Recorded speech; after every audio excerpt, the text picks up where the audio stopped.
LDF-നേറ്റ തിരിച്ചടികളുടെ കാരണം കണ്ടെത്തി തിരുത്താൻ നടപടി വേണമെന്ന് INL നേതാക്കൾ വാർത്താസമ്മേളനത്തിൽ പറഞ്ഞു.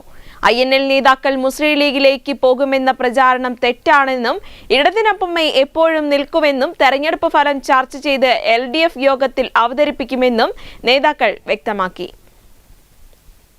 ലോക്സഭാ തെരഞ്ഞെടുപ്പിൽ സംസ്ഥാനത്തെ LDF-നേറ്റ തിരിച്ചടിയുടെ കാരണം കണ്ടെത്തി അത് തിരുത്താൻ നടപടിയെടുക്കണമെന്ന് INL നേതാക്കൾ വാർത്താസമ്മേളനത്തിൽ പറഞ്ഞു.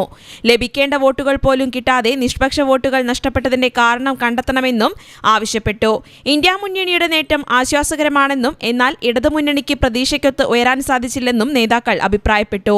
മുന്നണി സംവിധാനത്തിലെ മാറ്റം ചില വർഗീയ സംഘടനകളടക്കം വലതിനൊപ്പം ചേർന്നത് ഇന്ത്യ മുന്നണിക്ക് വോട്ട് വർധനവ് ഉണ്ടാകാൻ കാരണമായി. INL നേതാക്കൾ മുസ്ലിം ലീഗിലേക്ക് പോകുമെന്ന പ്രചാരണം തെറ്റാണെന്നും നേതാക്കൾ പറഞ്ഞു. എപ്പോഴും ഇടതിനൊപ്പം ഉണ്ടാകുമെന്നും വോട്ട് ചോർച്ചയിൽ സംഭവിച്ചതിനെപ്പറ്റി ശരിയായി വിശകലനം ചെയ്ത് LDF യോഗത്തിൽ അവതരിപ്പിക്കുമെന്നും INL സംസ്ഥാന പ്രസിഡന്റ് അഹമ്മദ് ദേവർകോവിൽ, സംസ്ഥാന ജനറൽ സെക്രട്ടറി കാസിം ഇരിക്കൂർ എന്നിവർ പറഞ്ഞു. News bureau, Kozhikode.